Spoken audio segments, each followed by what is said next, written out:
Bienvenidos al 11º programa de Área Protegida, que se emite por la radio online El Provincial, www.provincial.com.ar. También por las app disponibles en todos los celulares. Para comunicarse con nosotros, correo electrónico areaprotegida2022@gmail.com. También al WhatsApp más 549-221-614-6590. Repito, más 549-221-614-6590. Nuestras redes sociales en Facebook e Instagram, Área Protegida 2022. Ya disponen de trivias sobre patrimonio en Instagram, para aprender, pero de una forma muy entretenida. ¿Qué tal, Rubén? ¿Cómo estás? Muy bien, Rodolfo, y contento y expectante como todos los días, porque bueno, siempre tenemos, ahora que entramos en esta etapa de entrevistas, la entrevista que viene en el próximo bloque va a ser muy interesante, seguramente le va a gustar mucho al público, pero no quería dejar pasar, porque en estos días se dio la celebración de los 100 años de YPF, ¿no? Una empresa, una compañía que se crea en la presidencia de Hipólito Yrigoyen y que contribuye al desarrollo de los recursos energéticos del país. Pensemos que para esa época los primeros productos que se elaboraban eran el queroseno y la nafta, ¿no? Y bueno, YPF fue siendo como una empresa pionera y bueno, si hablamos del aspecto de lo arquitectónico, ¿no? Aquel edificio que ocupó al principio en Roque Sáenz Peña 777, o su segundo edificio en la sede de Diagonal Norte, y bueno, ni hablar después de toda la serie de obras que se fueron haciendo como imagen corporativa que utilizaba la arquitectura, el ACA, que después ya en algún momento hablaremos más detenidamente de estas dos grandes empresas argentinas. Vos fijate, Rubén, que también después se creó el ITEC, que es este puente, ¿no es cierto?, entre el sector productivo y científico de YPF con el CONICET. Desde ahí se están generando nuevas tecnologías y soluciones que agregan valor en las distintas cadenas productivas de las que YPF lógicamente participa, así que realmente lo que vos indicás es fundamental. Sí, incluso el legado que han dejado en términos de patrimonio arquitectónico es muy interesante. Ya en algún momento, no sé si nosotros o tal vez convoquemos a algún especialista en arquitectura moderna y vamos a poder hablar de estos grandes aportes que se hicieron con estudios importantes. Antonio Vilar es una figura relevante y que, bueno, de a poco, como dijimos siempre, de a poco iremos haciendo un barrido de todo este patrimonio tan rico que tenemos en la Argentina. Estás escuchando Área Protegida por el Provincial Radio, con Rubén Mera y Rodolfo Giunta. Para este segundo bloque tenemos el agrado de presentar a Graciela Giuliano. Ella es licenciada en Psicología por la Universidad de Buenos Aires y es directora de un museo muy particular. Se han puesto de moda en los últimos tiempos los llamados museos universitarios. Y en el caso de ella lo es del Museo de la Psicología Experimental en Argentina, doctor Horacio Piñero. Muy buenas tardes, muchísimas gracias por participar aquí con nosotros, con Rubén, en Área Protegida. ¿Cómo estás? Buenas tardes, ¿cómo están? Es un placer realmente, gracias por el espacio. Graciela, estamos muy agradecidos en tu participación en este espacio. Sabés que somos un programa joven, recién estamos casi empezando. Y bueno, también el agradecimiento, por supuesto, a ICOM, a María del Carmen Massa, que nos hizo el contacto. Y cuando nos hizo la propuesta, nos llamó la atención. Realmente a mí me pareció muy interesante esta posibilidad de convocar al Museo de Psicología Experimental, y especialmente sabiendo que este museo pertenece a una red de museos científicos de la UBA. ¿Por qué no nos contás un poco la historia, todo este proceso de formación que tiene este museo? Bueno, el museo surge en realidad en 1989, cuando funcionaba en el actual edificio de Independencia 3065, la Facultad de Filosofía y Letras, y se muda en el 89 al edificio propio que tiene, que le construyeron en la calle Juan. Psicología muda parte de su carrera a Independencia 3065, y en los sótanos de la facultad había una cantidad de aparatos que arriba de una carretilla iban rumbos a ser desechados. Cuando los ve una profesora de la casa de estudio, la profesora María del Rosario López Cernay, y ve que eran aparatos muy antiguos, los rescata, los pone en un aula que ella tenía, en un programa de investigación, se llamaba Programa de Investigación en Ciencia del Comportamiento, y trata de empezar a averiguar qué era todo eso que había rescatado de los sótanos. En ese momento, por supuesto, era todo muy limitado porque había solo bibliografía. Nuestra facultad no tenía la línea teórica de la psicología experimental, así que se tuvieron que poner a estudiar mucho. Y en el año 90 aparecimos una cantidad de personas, entre ellos yo, que estábamos cursando la carrera de psicología. Y bueno, nos invitaron a conocer lo que iba a ser el museo desde la cátedra de historia. El doctor Hugo Klappenbach era uno de los docentes a cargo de la materia que estábamos cursando en historia, y nos llevó a conocer el museo.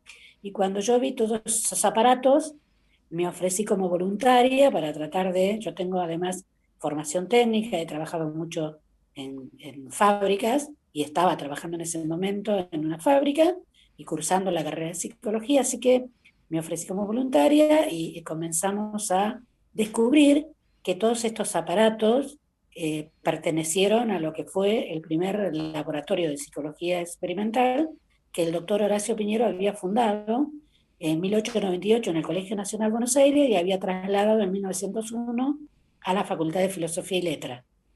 El primero en Latinoamérica, cuando solo había 7 en el mundo. Mucho de este instrumental es original de la casa Zimmermann y de otras casas europeas. La casa Zimmermann fue la que construía los aparatos específicos para el primer laboratorio del mundo, que fue el laboratorio que Bohm fundó en 1839 en Leipzig, Alemania.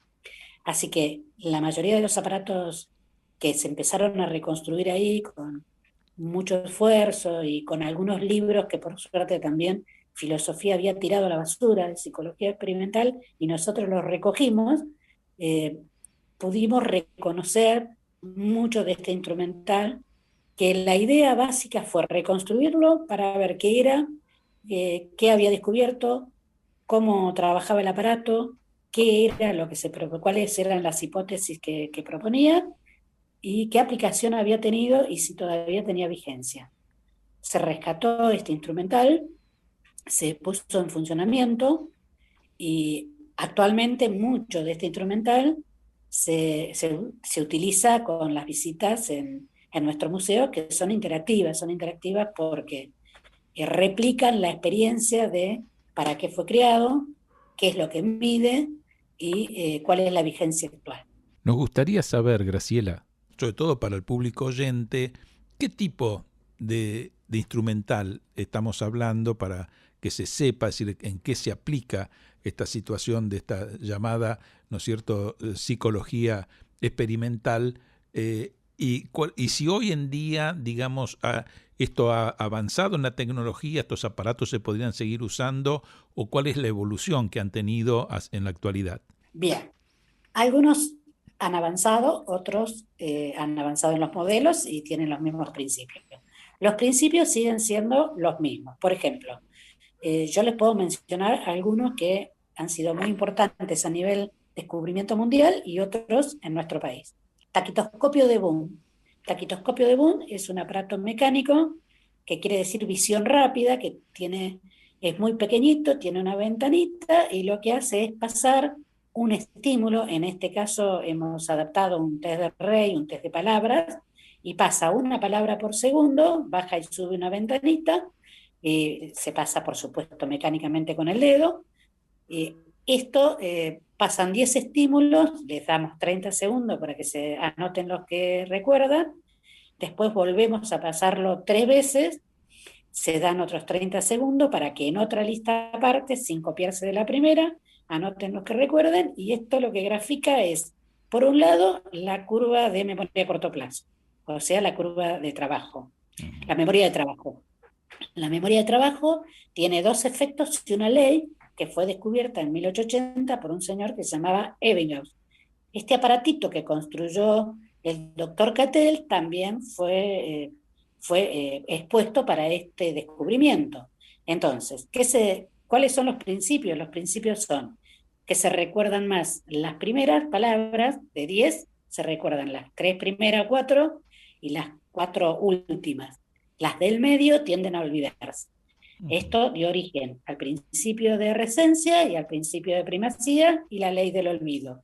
¿Qué quiere decir esto? Que se recuerdan las primeras, las últimas, y hay una parte que son las intermedias que nunca se pueden recordar, que esto es la ley del olvido que se descubrió en 1880, que sigue existiendo y que nunca en una primera lista se recuerdan más de 7. Es imposible. Hoy se sabe por descubrimientos posteriores que en realidad se recuerdan 7 porque todas las memorias están separadas, y si no estuviera esta ley nos volveríamos locos. Por otro lado, con los 3 pasajes se produce lo que se llama el aprendizaje. Se necesita pasar o ver 3 veces las mismas palabras para recordarlas todas. Entonces la curva del aprendizaje es una línea recta.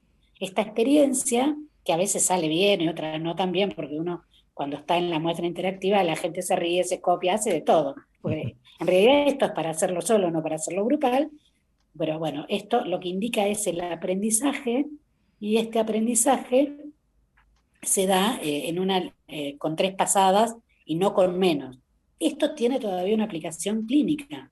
Por ejemplo, este test que nosotros adaptamos para este taquitoscopio de 1880, que descubrió estos 2 principios y la teoría del aprendizaje, hoy por hoy se utiliza en la clínica para evaluar, hacer la evaluación de, por ejemplo, los chicos que tienen problemas de aprendizaje, las personas que padecen Alzheimer, o las evaluaciones generales. La memoria es muy importante, pero ese es un tipo de memoria que es la memoria semántica.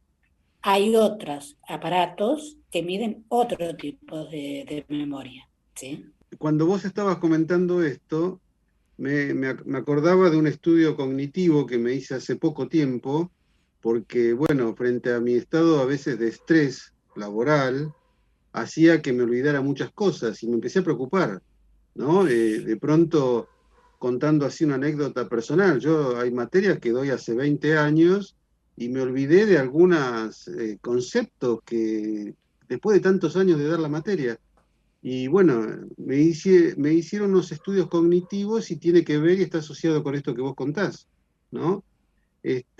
También te quería hacer otra pregunta, porque en algún momento, fuera de micrófono, también creo que comentaste algo sobre los ergógrafos de Mozo, ¿no? Que tiene que ver con la medición de la fatiga muscular. Eso también creo que trajo otros beneficios importantes, ¿no? Para ilustrarle al público, al oyente. Sí, ese es un estudio. El ergógrafo de Mozo en realidad es un aparato que tiene tiene un apoyabrazo para trabar el brazo, se introducen 2 dedos en unos dedales y el dedo medio queda suelto, y ese dedo medio y el brazo trabado van a levantar una pesa que antes era de 3 kilos, porque Palacio hizo esta prueba con una de 3 kilos, pero ahora nadie puede levantarla de 3 kilos. No sabemos por qué, así que le tuvimos que cambiar y poner una de 1 kilo. Y todo lo que hace este aparato es, en una unidad de tiempo, al ritmo de un metrónomo, sube y baja el dedo el sujeto, el dedo medio y levanta y baja la pesa de 3 kilos. Esta gráfica se inscribe en un papel carbónico con una hoja en blanco abajo que está envuelto en un tambor que tiene un mecanismo de relojería a cuerda que hace girar ese tambor. Ahí se inscribe la curva de trabajo.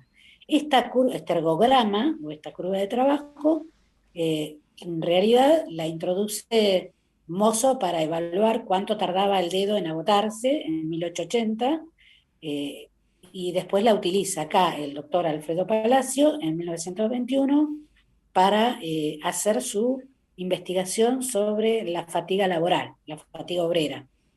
En realidad le tomaba esta prueba a los obreros en obras sanitarias de la Nación, que en 1921 eran los únicos que tenían 8 horas de trabajo, y así les tomaba una medición antes de entrar a trabajar a las 6 de la mañana, a las 10 de la mañana repetía, a las 2 de la tarde volvía a tomar otra medición, y lo que veía era que entre las 6 de la mañana y las 2 de la tarde el rendimiento bajaba en un 40%. La curva, esa gráfica, bajaba en un 40%. Esta misma experiencia le pidió a algunos obreros que se quedaran hasta las 6 de la tarde, y en realidad le tomaba a las 6 de la tarde otra medida. Lo que veía que de las 6 de la mañana a las 6 de la tarde el rendimiento bajaba en un 70%.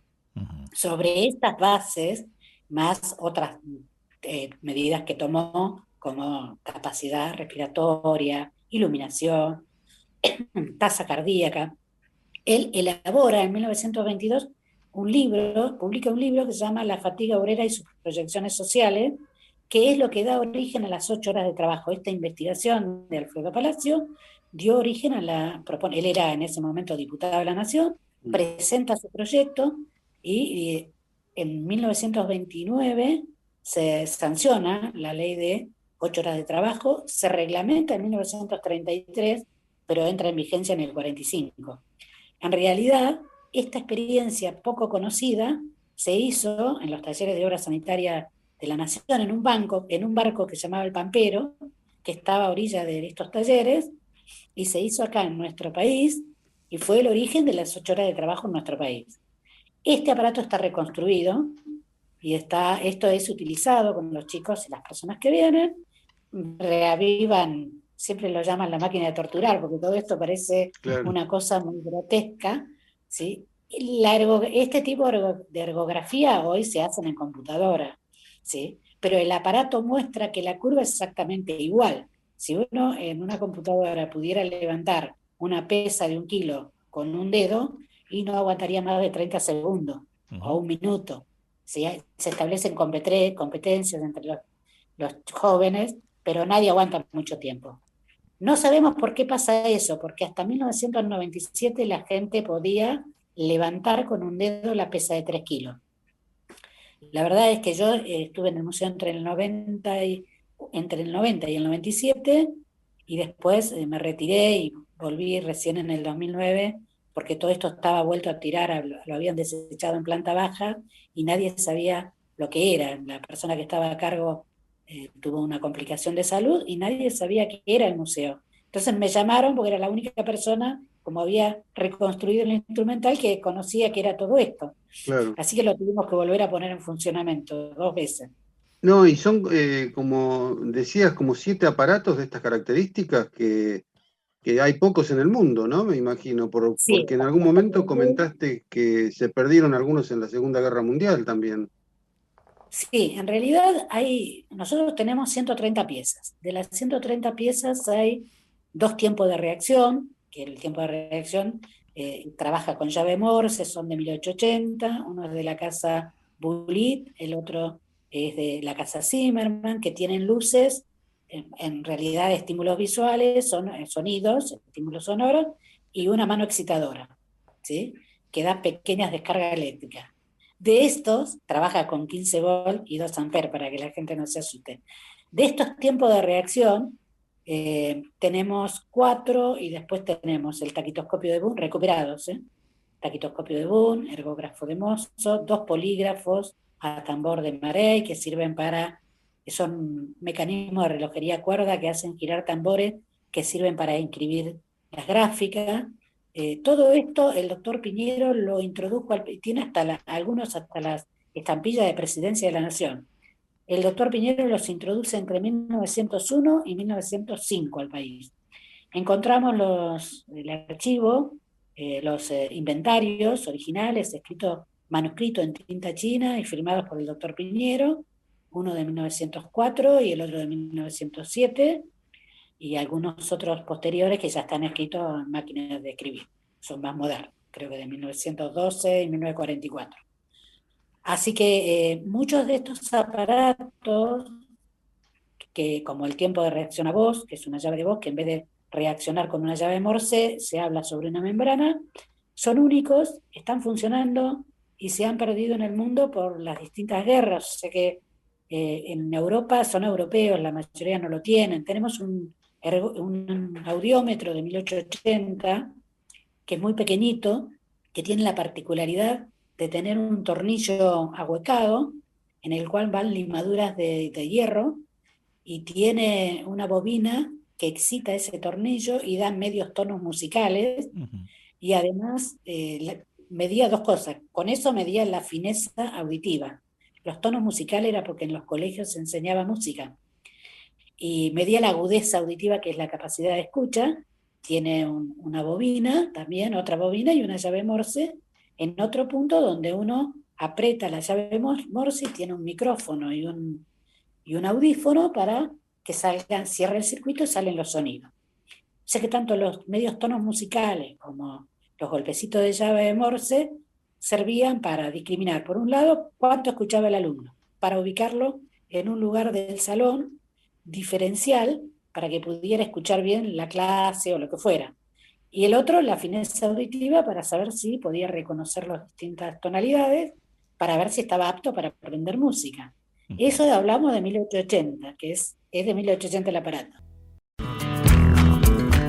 Acompañan a Área Protegida el Comité Argentino de ICOMOS, Consejo Internacional de Monumentos y Sitios, organismo que trabaja por la conservación, protección y valoración de los monumentos y sitios de valor patrimonial, y el Comité Argentino de ICOM, Consejo Internacional de Museos, organización no gubernamental que establece estándares profesionales y éticos para las actividades de los museos.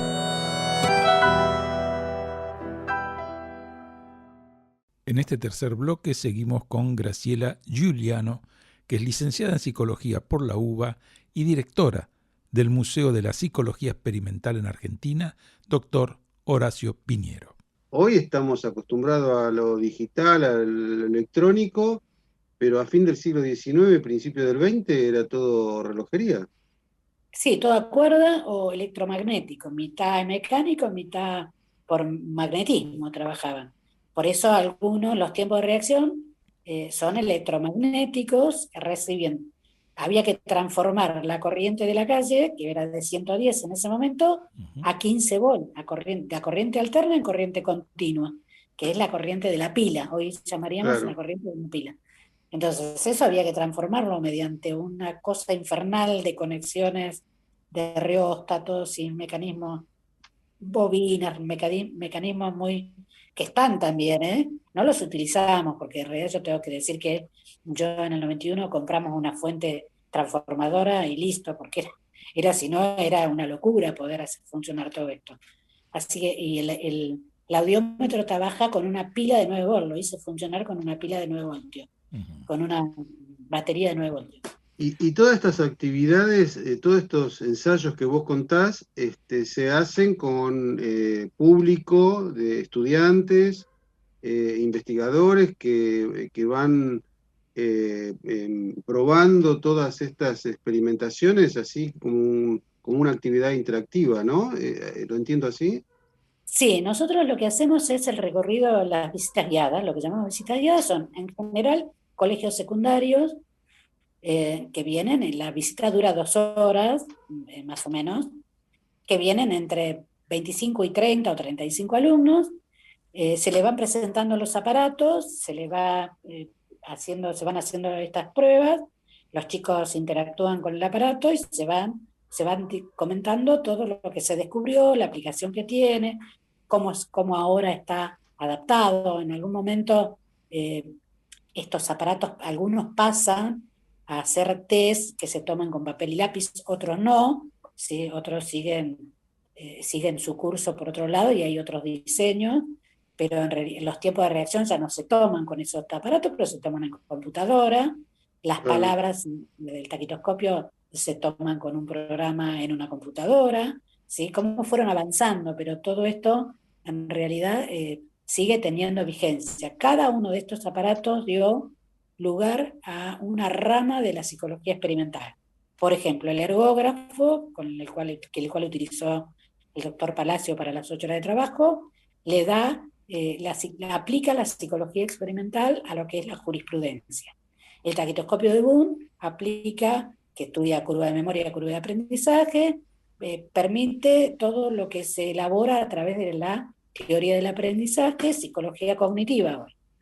Todo lo que es aprendizaje bilateral, hay una mesa de aprendizaje bilateral cuyo espejo está todavía empotrado y es el original, que también estaba, el aprendizaje bilateral es seguir una línea punteada de una estrella, es una caja cuadrada que uno pone la mano ahí y tiene que mirar en el espejo para seguir los puntos de una estrella, a través de la visión que le devuelve el espejo.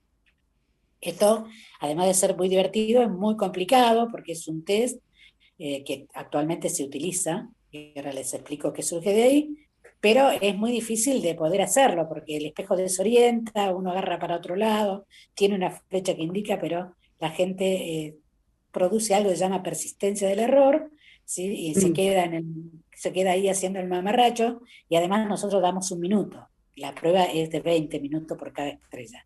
Bueno, esto en 1846, año en que se descubre esta mesa, que se fabrica esta mesa de aprendizaje bilateral, la fabrica un señor que se llamaba Weber.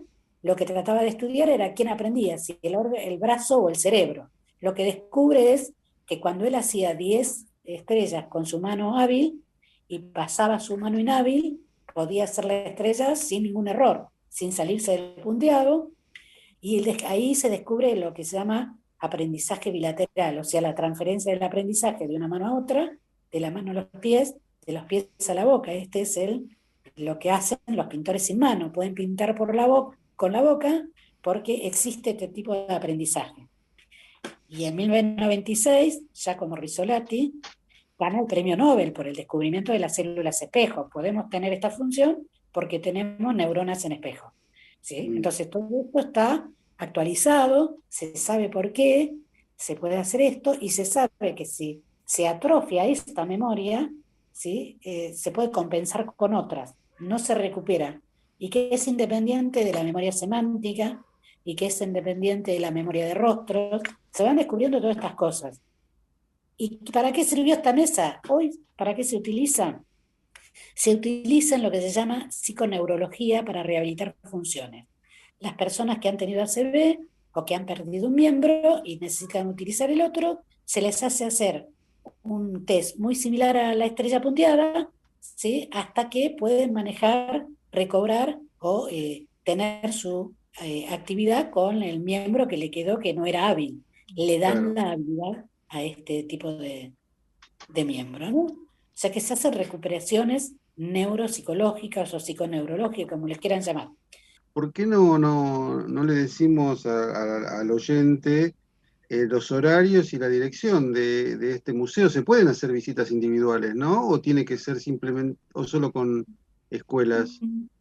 No, nosotros hacemos visitas individuales y ellos se anotan en grupos. Siempre las visitas son grupales por el despliegue que se necesita.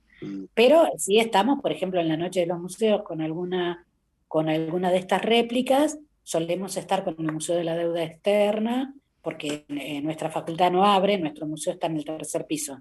Pero sí podemos dar un mail para que se comuniquen con nosotros, ¿sí? El mail del museo es museopsi.uva.ar, ¿sí?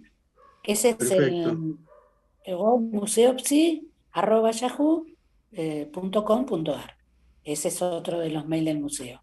Nuestro museo está en la sede de Independencia, en el tercer piso, Independencia 3065, tercer piso.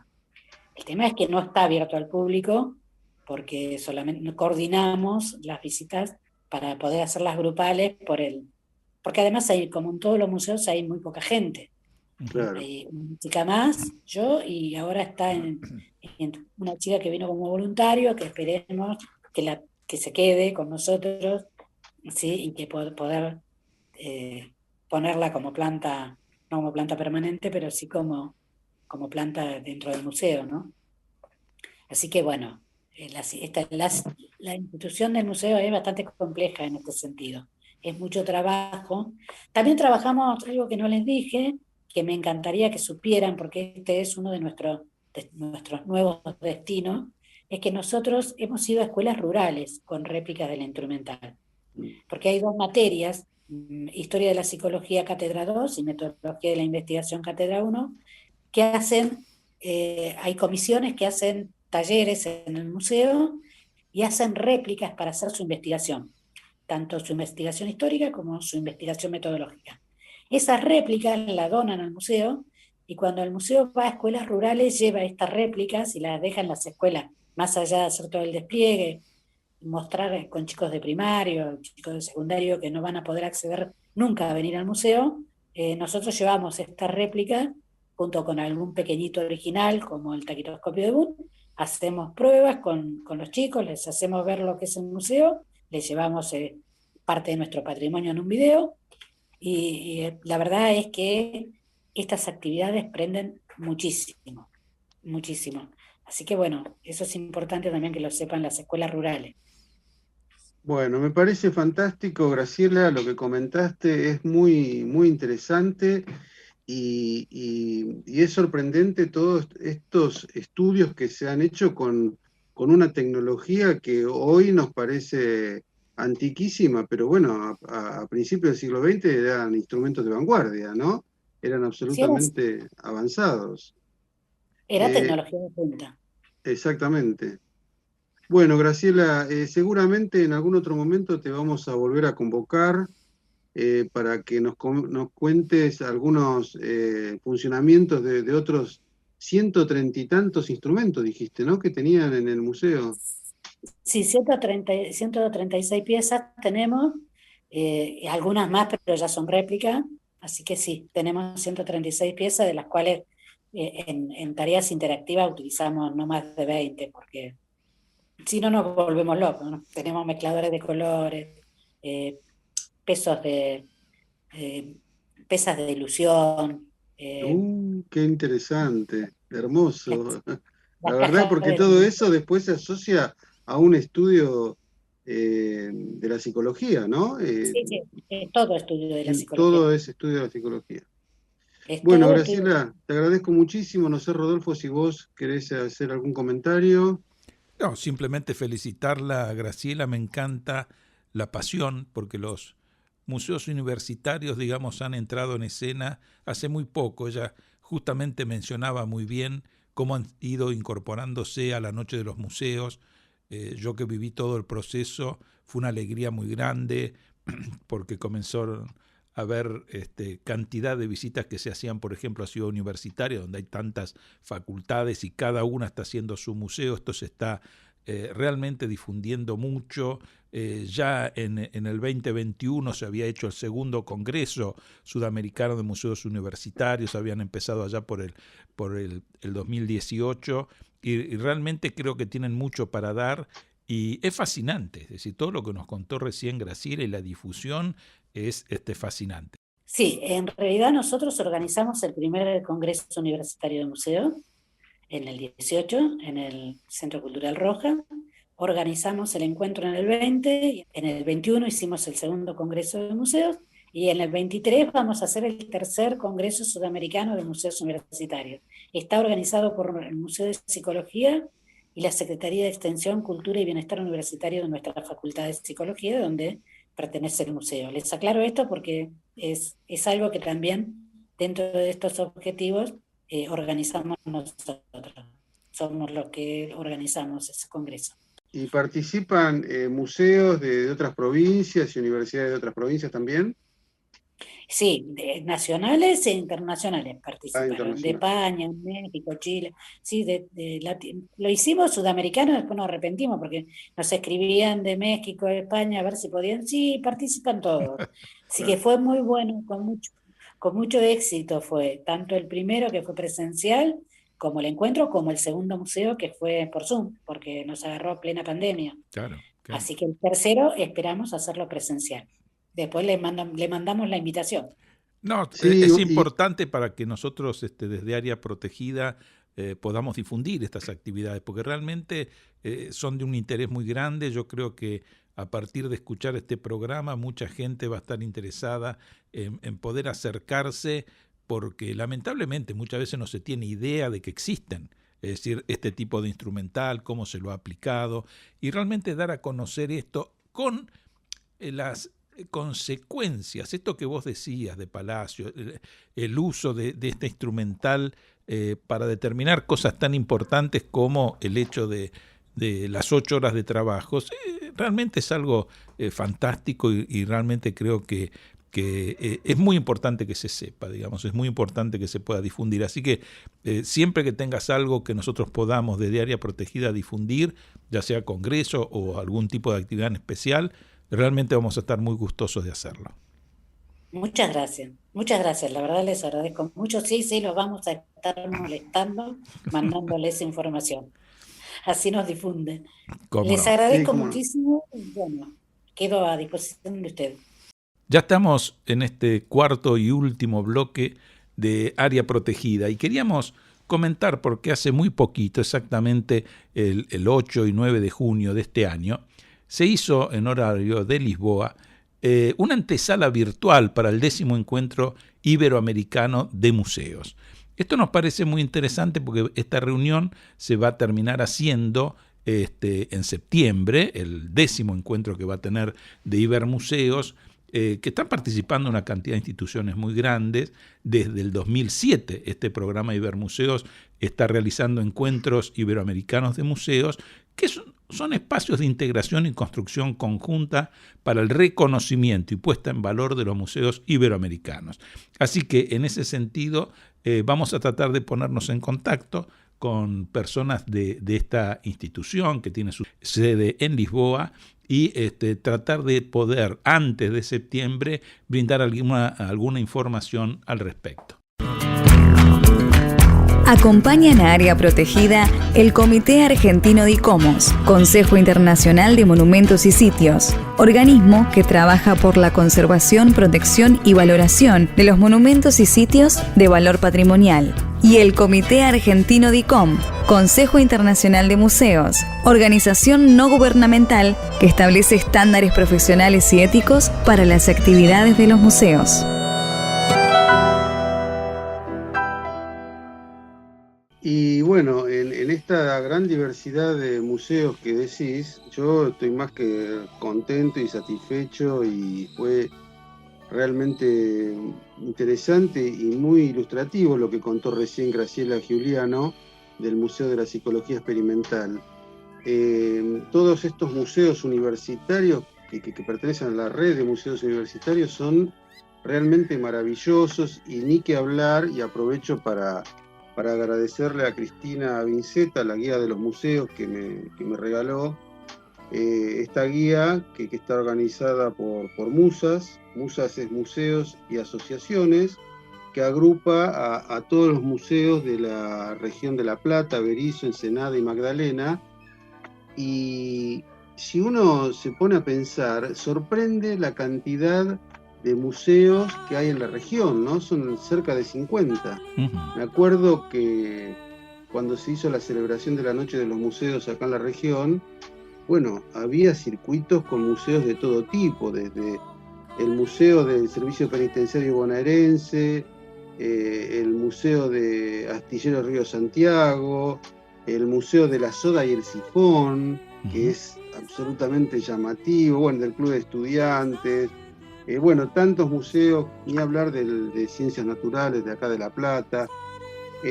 Así que, bueno, un poco la La intención nuestra como programa es trabajar con todos ellos, trabajar con nuestro patrimonio arquitectónico, por supuesto, y trabajar con todas estas temáticas que tienen que ver con la heredad, que tienen que ver con lo que nosotros recibimos de nuestros antepasados, y no tampoco limitarlo a lo material, a los soportes materiales, porque también vamos a incursionar seguramente en algunos casos y vamos a convocar a especialistas en patrimonio inmaterial.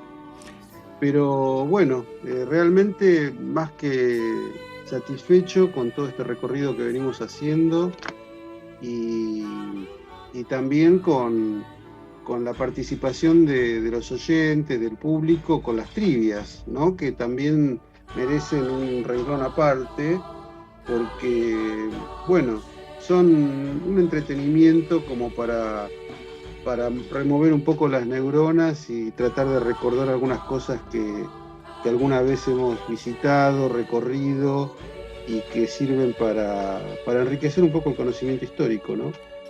Lo que vos comentabas recién, Rubén, sobre los museos de la provincia y el impacto que te causó en la Noche de los Museos, también me sucedió a mí en la ciudad de Buenos Aires, trabajando en ese medio, donde uno cree medianamente conocerlos casi todos, y de pronto descubrir, porque esa creo que fue la palabra, que en la ciudad de Buenos Aires había más de 200 museos. Realmente es notable la cantidad de museos que existen, y sinceramente, como lo hemos visto hoy con este museo, ¿no es cierto?, de psicología experimental, los museos universitarios han generado un aporte singular en todo el país sobre los museos que se pueden visitar, y con colecciones realmente fantásticas.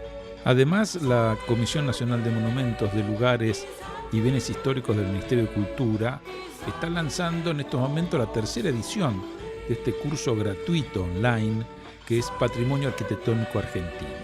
Cuidar el pasado con visión de futuro, que comenzó el martes 7 de junio a las 18:30 horas. Son 12 clases consecutivas, una vez por semana, y se pueden conocer los trabajos de puesta en valor y restauración que actualmente realiza el organismo en varias ciudades y poblados de toda la Argentina. Las tareas se llevan a cabo en el marco del programa Pueblos y Centros Históricos Nacionales, un proyecto de alcance federal en el cual la Comisión de Monumentos trabaja desde el 2017 junto a los Ministerios de Cultura, Obras Públicas y Turismo. En cada uno de los encuentros se están abordando obras con diferentes características, desde la puesta en valor de un teatro italiano a la recuperación de un fuerte. Además, se van a exponer acerca de la historia de, por ejemplo, la antigua calle Ovejero del frigorífico de Río Grande, con las estancias patagónicas y el puente por donde llegaba el ganado, y el patrimonio rural de la provincia de Buenos Aires. Se van a incluir exposiciones sobre valiosos bienes como los de Santiago del Estero, es decir, el Santo Sudario y la celda de San Francisco Solano, las antiguas construcciones de YPF en la Patagonia, la arquitectura de Salta, Jujuy, Tucumán y La Rioja, y el patrimonio arqueológico en San Juan y Chubut, entre otros temas. Algunos bienes y lugares sobre los cuales se expondrá que ya son monumentos históricos nacional, y otros que están en proceso de ser declarados. Ya hubo 2 cursos anteriores, en el 2020 y 2021. Las clases serán a través del canal de la Comisión Nacional de Monumentos en YouTube y estarán a cargo de reconocidos expertos en la temática. También contarán con la participación de artesanos, albañiles, carpinteros, etc., de cada uno de los pueblos donde ellos mismos ponen en valor su construcción, supervisadas por especialistas de la comisión. El curso está dirigido a público en general y también a profesionales del sector. No hace falta tener conocimientos previos en la materia. Se van a entregar diplomas a quienes respondan exitosamente 2 de los 3 cuestionarios publicados. Tanto Rubén como yo le queremos agradecer al público oyente por habernos acompañado una vez más.